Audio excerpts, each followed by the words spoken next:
Hey, what's up everyone? My name is Frankie W and welcome to part 2 of the Everything I Watched in 2023 video. As you can see, there's a location change. I'm currently in my apartment in LA versus my house or my mom's house in Pennsylvania. And just like I said, this is part 2 of a video. So the first one will be linked above, but also down below in the description, and make sure you watch this one and come back over. So we ended off in June and we did the first 6 months of the year. The next 6 months of the year would start with July. I watched 8 movies, and the first one I watched in July was Joyride. Then it was No Hard Feelings, Lemonade Mouth, The Cheetah Girls, Barbie, Transformers: Rise of the Beasts, Haunted Mansion, and Teenage Mutant Ninja Turtles Mutant Mayhem. So this was actually the first, I've rewatched it a couple times at this point, but this was my first time watching Teenage Mutant Ninja Turtles Mutant Mayhem, and I absolutely love that film. I love the animation style, it's super gritty. I love the voice actors, the cast, and it was such a studded movie, and it really made me homesick almost in a way. Like, the East Coast, the New York of it all was just so beautiful to me. And I don't know, I don't want to say it was ugly, but like the grittier animation style and the shapes of people's faces were really interesting. 2 other movies that I can talk about in this kind of July section would be No Hard Feelings and Joyride. I almost had no intention of seeing No Hard Feelings, just something about the premise. Like, I'm someone who doesn't like age gaps ever in real life or in fiction, and Cassidy was the one who kind of suggested we see it, and it was a lot funnier than I was expecting. Versus Joyride, I was so excited for this movie, and it was so campy, and I feel like the level of comedy I just wasn't prepared for, and it made me feel like comedy movies were back. They were back. First The Blackening, then Joyride, then No Hard Feelings. I felt like that was 3 comedic bangers, like one after another, and I really enjoyed that. The Haunted Mansion reboot is something that I was kind of anticipating because I loved the original with Eddie Murphy, so I was excited. It was good to see Hassan Minhaj on the big screen, and that was great, and Lakeith and everyone. I don't know, something about it felt missing in the 3rd act. There was a lot of standing around, and I feel like a lot of the 3rd act conflict and structure kind of lost me, but I was so in the beginning. And I think lackluster endings just, I don't know, but that was my least favorite of the month. On to August. So in August, I watched 5 movies, and let's start. So I saw Mission Impossible: Dead Reckoning Part 1. Fun fact, I have actually never seen a single Mission Impossible in my life, but my mom and my godmother were here in LA, and my mom was like, I want to see this one. And I said, okay, but I haven't seen any of the other ones. And my godmother said, you don't really have to see any of them to know what happens in the movie. And so I went and saw it completely blind, and honestly, I don't think I missed anything watching it singularly. And I kind of want to watch part 2 of what I saw, but I don't know how many Mission Impossible movies there are. I don't think I'd watch all of them. I think I'll just watch Dead Reckoning Part 2. Next, I saw Blue Beetle. I don't care what anyone says. I'm a DC girl to the day I die, and Blue Beetle was such a good movie. I loved it. I loved it so much, and I have a Blue Beetle poster on my wall from the Gardena Cinema. I loved Blue Beetle, and I think it was a really good DC movie. And I know the bar for DC movies is in hell, but I really loved Blue Beetle. Next, I saw Talk to Me. Oh, another amazing movie. I actually have never watched the Raka Brothers. I was talking, I know some of my friends watch the Raka Brothers and stuff like that, but I'd never heard of them. The only reason I knew that they were YouTubers, or that there were YouTubers involved, is because I listened to the Dead Meat podcast after I saw it. But Talk to Me is probably one of my favorite movies of the entire year. A24 picking up that film at Sundance is an amazing story, and I watched the vlog the Raka Brothers have on their YouTube channel. But just to say, Talk to Me was an amazing movie. It's an amazing dealing with grief, and yeah, it came out the same weekend as like Barbenheimer, and no one was talking about it, and I'm so glad that I got to see it before it left theaters. So glad. Next was Oppenheimer. I actually only saw Oppie because my team went and saw it, so it was kind of like a oh, let's go celebrate something the company did, and we went to go see Oppenheimer when I was the NBC content creator page, I probably wouldn't have seen it on my own. I understand that Christopher Nolan is a genius and a god to many. This was not a narrative film that I enjoyed as much, but to be honest with you, I think a lot of the classics that people enjoy like have the most inverse reaction for me, and I don't really know why. But yeah, didn't love it. I also don't think I really needed to know the backstory behind the Hiroshima bombing in a way. Just saying. Anyway, and the last movie I watched this month was Theater Camp. Oh my goodness, Theater Camp was just another good one. I saw so many good movies this month, and the mockumentary style of it, everything, it was just so funny, and I absolutely enjoyed it, and I feel like there's not a lot to say. Like, the mockumentary was hilarious. It was so good. And then my favorites of the month would be Talk to Me and Blue Beetle. I feel like they're favorites for different reasons. Like, Blue Beetle, I just love.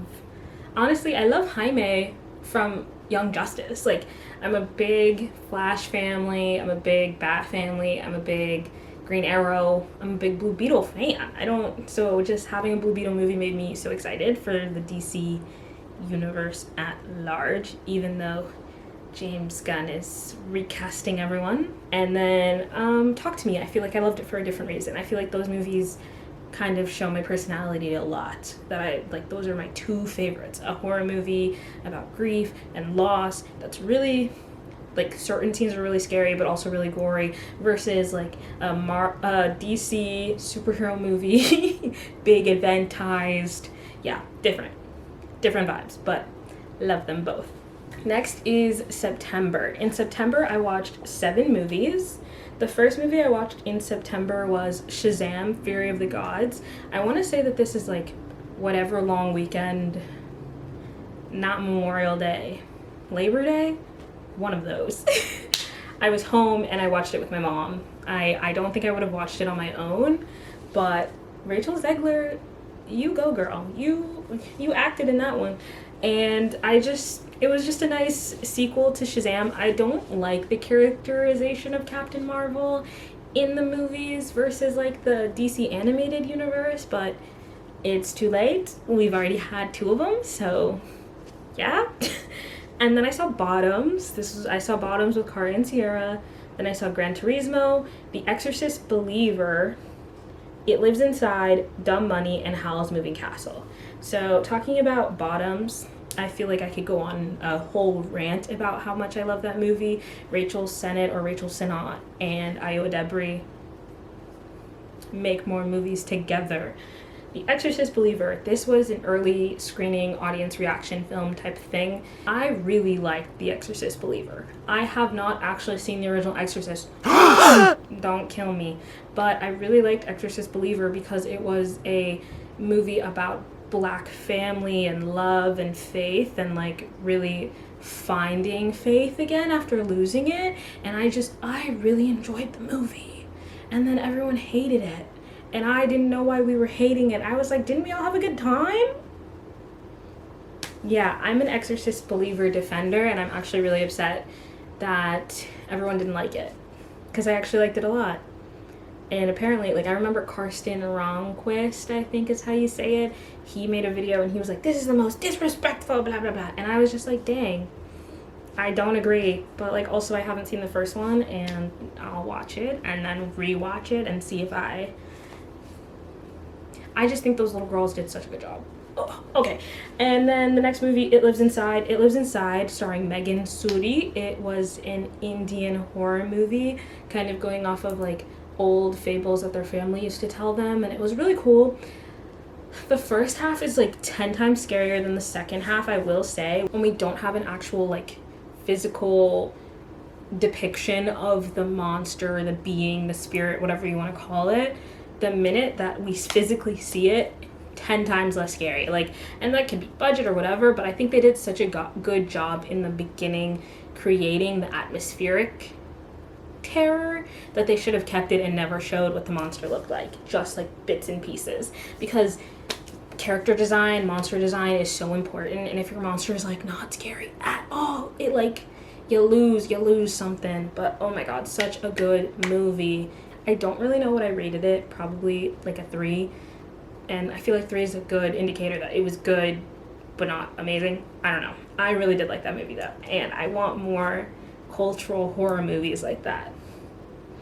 And then I saw, Dumb Money and Howl's Moving Castle. This was actually my first time seeing Howl's Moving Castle. I've never seen Howl's Moving Castle before, and Ghibli, honestly, I haven't seen a lot of Studio Ghibli movies, and Ghibli Fest is kind of my time of year, not with the AMC A-list, that I can just see other movies for free and then intentionally pay for the Ghibli movies I want to see that year. And yeah, I loved Howl's Moving Castle. It was so good.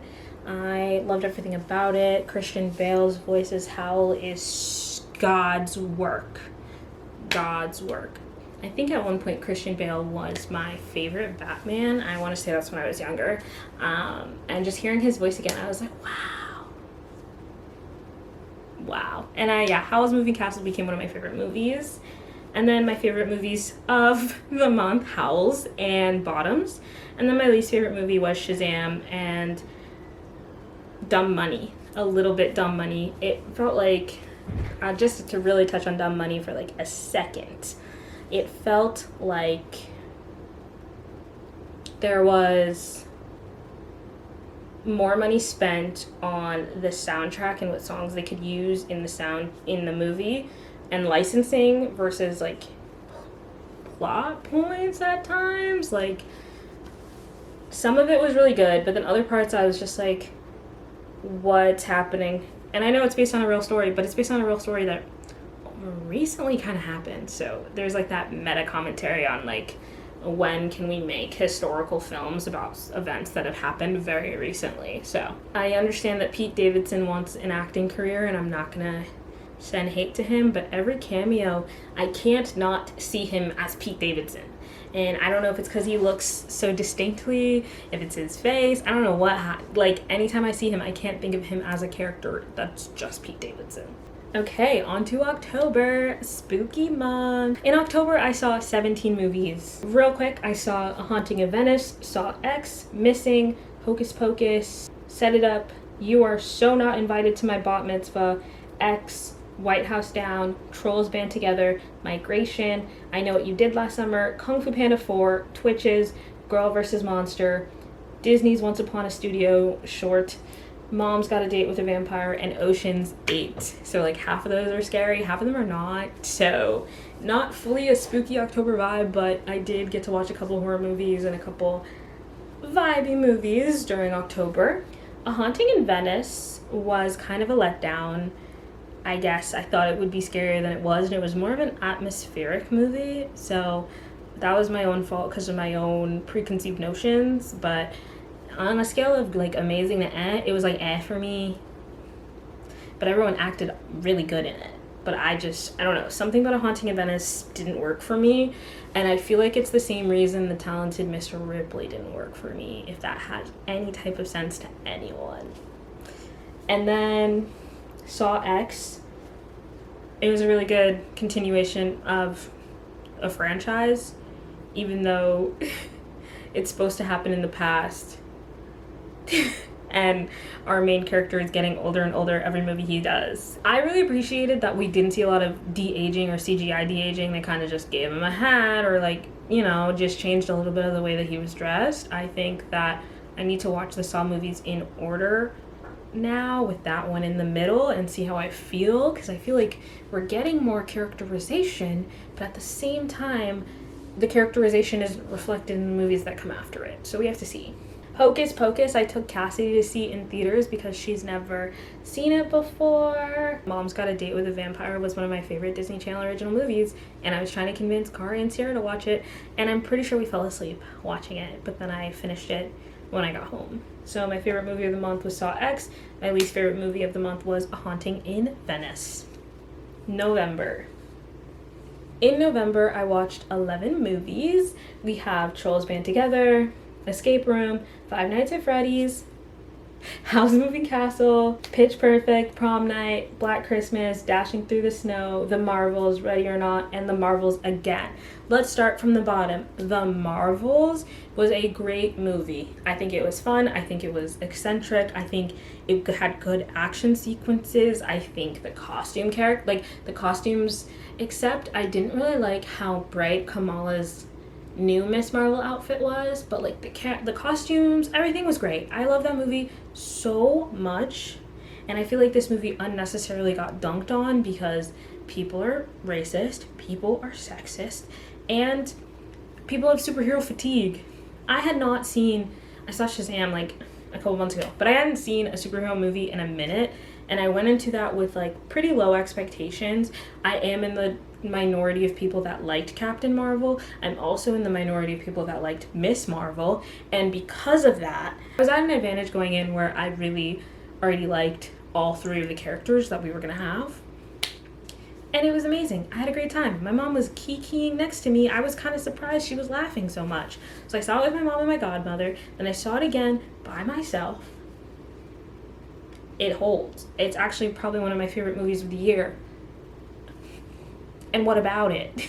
Prom Night I've never seen before, and I didn't even know that it was a remake of the original Prom Night that Jamie Lee Curtis stars in, so I have to watch the original now. But this was the remake with Brittany Snow that honestly has a completely different plot than the original Prom Night. The only thing that's similar is the title. And then Five Nights at Freddy's, I guess, is the only other thing I'll really talk about. Saw Five Nights at Freddy's in theaters, even though the movie dropped the same day on Peacock, because my friends and I are event people. We were a movie event people. I saw it with Kari and Sierra. Sierra and I both really like Five Nights at Freddy's stuff. Kari does not really know any of it. And yeah, I have this t-shirt from the Five Nights at Freddy's event that Digital held. And it has the Freddy Fazbear like pizzeria logo on the back. And yeah, I love Five Nights at Freddy's. Favorite of the month, The Marvels. Least favorite of the month, Black Christmas. And finally, we are at December. December, the last month of the year. I watched 9 movies, starting off with The Hunger Games and The Ballad of Songbirds and Snakes. By the time you're watching this, I'm probably still reading the book. I was trying to read the book before I watched the movie, but the book is pretty big. Also, I just hate President Snow, and the movie does a good job of, like, you know, dual point of view kind of, where we're following Rachel Zegler playing Lucy Gray Baird, and we also have Tom Blythe playing Coriolanus Snow.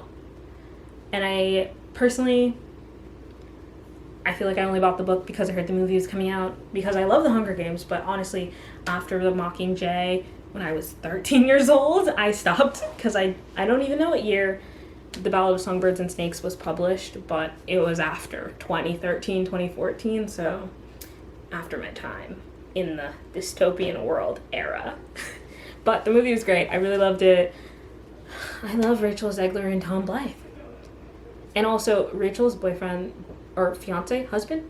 Rachel's partner that plays Sejanus acted his ass off throwing that chair. I love the book. Even though I'm really slow at reading it, I do really enjoy the book. Next is Wish. I'm not even gonna, really bad. Really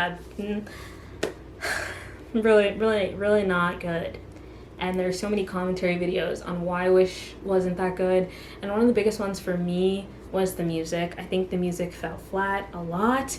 I think it was very, like, I don't know. I feel like they were, all of a sudden, like, movies are trying to make these pop albums that don't have anything to do with the movie they're telling almost at times, so they can just have it streamed. Like, I feel like a lot of songs, I'm kind of losing the plot with this point, but I would just say that I know that the people that were selected to make this have history in pop. They have history in pop music. They don't have history in Broadway. They don't have history in show music. So there's like something missing in the song. And Ariana DeBose is an amazing singer, but the way that she like sings these songs and like her breath control is great because she's a singer, but it sounds insane to me. And it's not her fault. It's how the song is written. I don't know. And like the weird Lin-Manuel Miranda like rap in the middle of the song, it's just I really didn't like Wish. I thought, besides it being kind of like one-dimensional animation and dull, I didn't like the music. I feel like we kind of didn't really have a full plot, and like Asha talks about her dad, but then we never really learned anything about her dad, so I feel like we could have had the same storyline about wishes and wishing on stars with her Saba instead of her dad, and it would have like connected her family more. I feel like I know nothing about Asha. Of all the Disney princesses to exist, I know the least about her. I know more about Snow White than I know about Asha, and that should say something, because Snow White like barely spoke. Next thing I saw was Mamma Mia, and then NCT Nation, To the World in Cinemas, Godzilla -1. I just want to say, Godzilla -1 is probably, I keep saying, one of my favorite movies of the year, but if I really had to rank them, I feel like Godzilla -1 might be at the top. Of all the movies that came out in 2023, Godzilla -1, Talk to Me, and then the chips may fall where they may with the rest of the movies. But Godzilla -1 is probably one of the best movies I've ever fucking seen. And I loved it so much. I'm also a really big MonsterVerse person, if you didn't know that about me. I love King Kong and Godzilla and all that shit, so this movie was made for me. Made for me. I saw it in theaters with my friend Nick. I literally was looking at him when it ended like, holy shit. I love movies. I love movies, guys. I love movies. Then there was The Color Purple, Scooby-Doo and the Mecha Mutt Menace, Men in Black, and Men in Black 3. A lot of times Men in Black is being played in hotels, and so I watched all of Men in Black, left my hotel to like meet with my family or something, came back, Men in Black 3 was playing. And so I just missed 2, but like that's not a personal slight against 2. There's nothing wrong with 2. I know Men in Black by its intro. Like I've been to so many hotels where it's been playing on the TV that I know Men in Black by its intro. So if you ever see on my letterbox that I watched Men in Black, I'm probably in a hotel somewhere. It's a good hotel movie. And yeah, so those are the 9 movies I watched in December. I'd say my favorite movies of the month would probably be Godzilla -1 and The Hunger Games of Ballad and Songbirds and Snakes. And my least favorite movie of the month is Wish. That is 57 movies that I watched total this year and only 20 additional rewatches. So that is 128 movies that I watched in 2023. My goal for 2024 is like half of 365, which is like 180 something. But 128 movies isn't so bad. I'm so excited that I got to see so many movies this year. So many great movies came out this year. Please comment down below some of your favorite movies that came out this year. And yeah, thanks for watching. Bye! I know you feel the same.